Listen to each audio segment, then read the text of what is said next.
And welcome to another edition of City Beat TV. My name is Tony Bass, your host, and today we have the splendid pleasure to talk to a lovely young lady, and her name is Dawn McGhee. And Dawn, first of all, I want to welcome you to City Beat TV and our magazine and podcast, and I just want to know how you're doing today.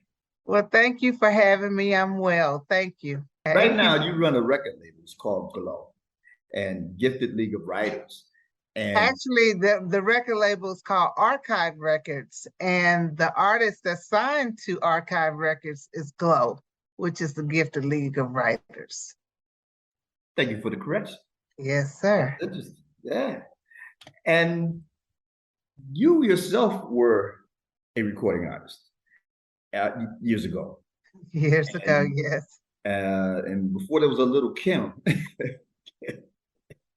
there was a Dawn McGhee. But you were really talented. You were very hot. Matter of fact, I know that you crossed paths with some of the who's in the recording business, starting with Puffy and Snoop and on and on and on, and been on probably every major publication at that time, hip hop publication. And it was, I'm sure, a kind of a interesting period in your life because you were in that realm, but your mother and father, they were on a whole different wavelength in terms of what they were doing with civil rights and their activism. And I'm just curious as how did they take your decision in the path you took in your career? Well, you're so kind, Mr. Bass. I performed under the moniker Risque, and I would say that my parents were not very happy about that decision. It was, I went far, far left, and they were somewhere in the middle.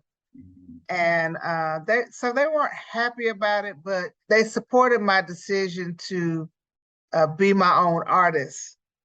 They just wanted it to be a little bit less explicit. And the path that I had chosen for myself as an artist was not one that was well publicized in my family either. So that was just one little nugget of what I was doing in my life at the time. I was also trying to use that platform to build my record label up because it was always a goal of mine to kind of flip that character and get someone like a Lil' Kim to come in and be the next. So it was always supposed to be like Miss America, but just flip the next Risque. So it would be a Risque 1, 2, 3. You know, I never had plans to stay in the role. It was just something that I had started.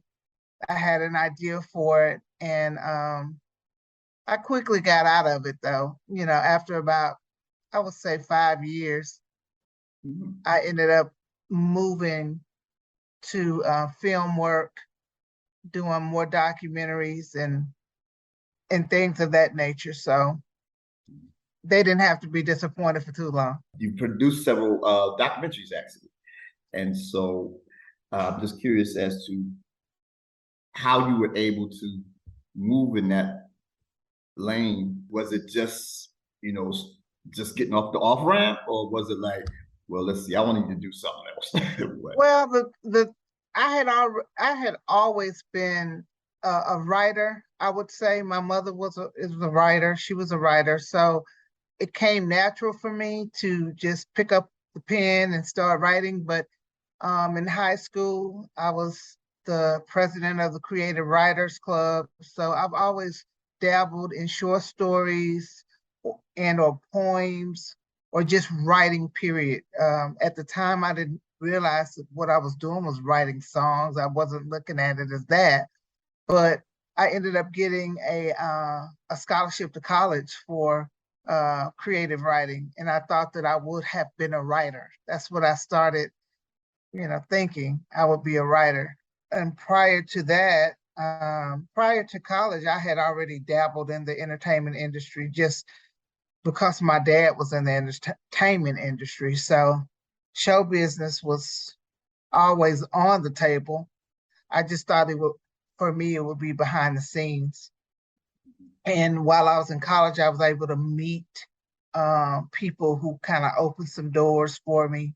And when I graduated college, I was able to meet people in Houston who opened more doors. So, when you get those types of opportunities, um, you may go into a meeting thinking it's one thing, and then you come out and they've opened another door and made a phone call. So that's how that progressed into. And it sounds like, that carried on to, where you are today in terms of pulling together a cadre of different musicians, songwriters to create this wonderful company that is a record label production company. There were a few names that I saw somewhere in some of your articles that you have done. Names like Honey LaRochelle. I met her in New York, and Cali now, and Eric Keith Roberson, and another wonderful songwriter musician. How did you really get them to buy into the concept? Oh, well, that's an excellent question. I actually have, with my background in business, I always make a proposal. I don't just go up to an artist. I always present them with a proposal of what a project is going to be about, the outcome, the expectations. I do a little research prior to seeking out an artist, and then I just present my pitch to see if that artist is willing to be a part of the project. And trust me, I've gotten more no's than I've gotten yeses. So it's not a perfect. It's never a perfect pitch. You always have to have more than one artist in mind, because it may be a scheduling conflict, or sometimes it's a money conflict, to be quite honest. When I'm writing a song, I will have an artist in mind. And then sometimes, people will refer artists to me. Hey, this is somebody that I think, she's got a good sound, or he's got a good sound.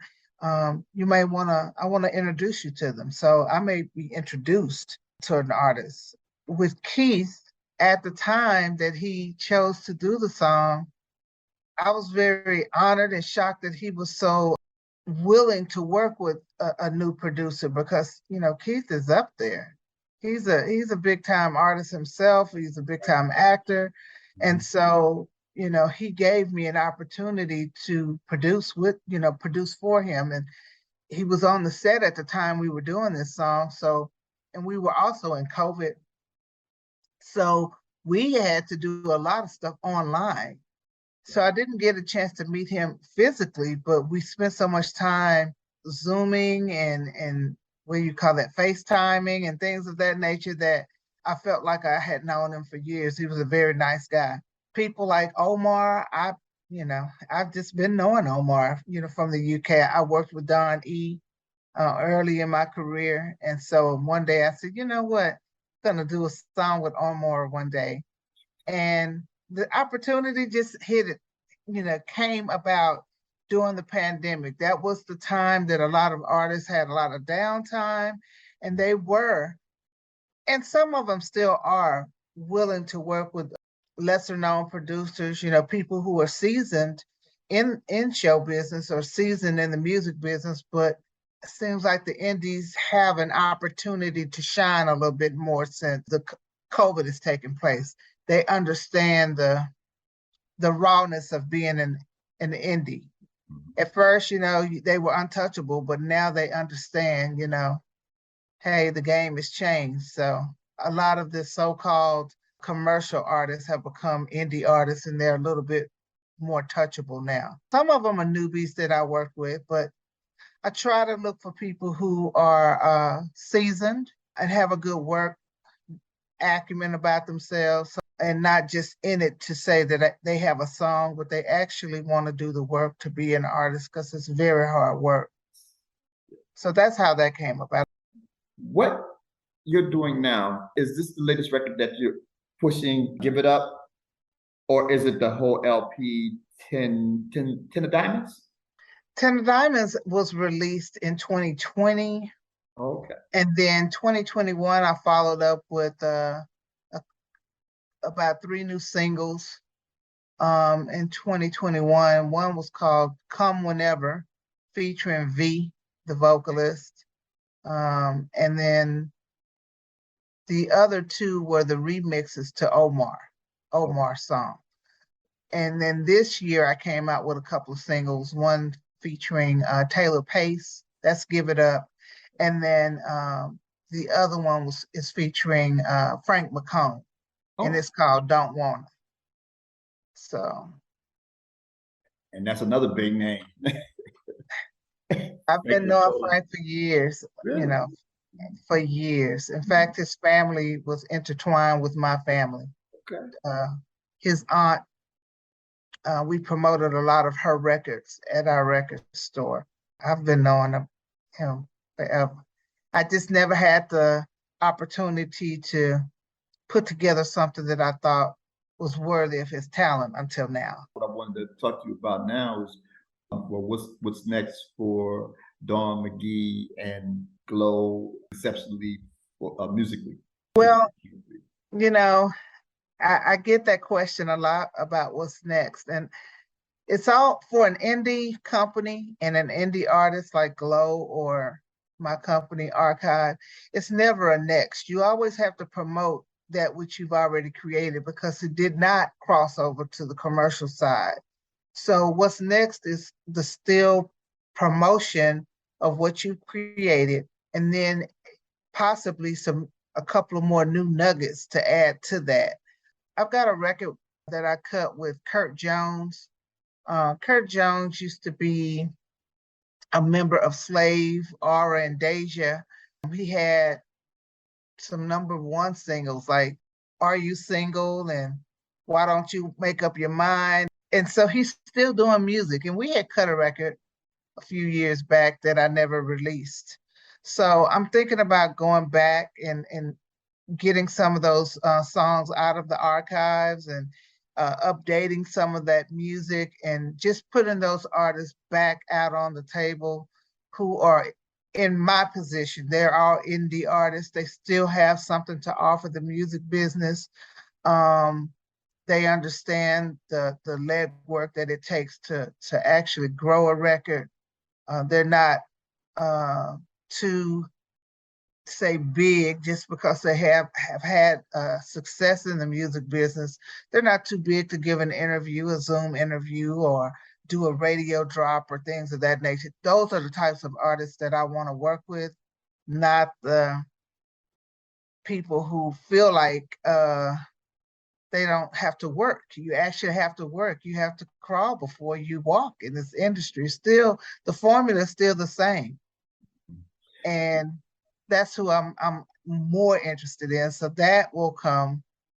I know I'm going to release a couple of nuggets from the archives next year. Okay. And then I'm working on some new material as well. So Don, we talked about a lot of things today, and I just wanted to know, is there anything else that you'd like to say about anything that we didn't talk about today before we leave? Well, I want your audience to know that G.L.O.W. exists and that they can always go to glow-music.com and buy all of the singles that we've put out. Subscribing to the YouTube page under G.L.O.W. Music Productions is very important that we get those subscribers up. So supporting that and following us on IG under G.L.O.W. Music _official under IG, or G.L.O.W. Music _official on Facebook. Following us and just sharing our content is something there for every listener. Pop, all genres are represented with G.L.O.W. except for rap. I haven't delved off into the rap world with G.L.O.W., but I wanted to thank you for having me. Well, I want to say that it's been a true pleasure to talk to you and for you to be so open. And I look forward to speaking to you again, especially when the new record drops, if not soon. Okay, got it. So there you have it, ladies and gentlemen. This is Don McGhee, all the way from the Star State of Texas. Dallas, Texas. There it is, Dallas, Texas. I want to thank everyone for tuning in to another edition of City Beat TV, and we look to see you on our next edition as we say goodbye to Miss Dawn McGhee.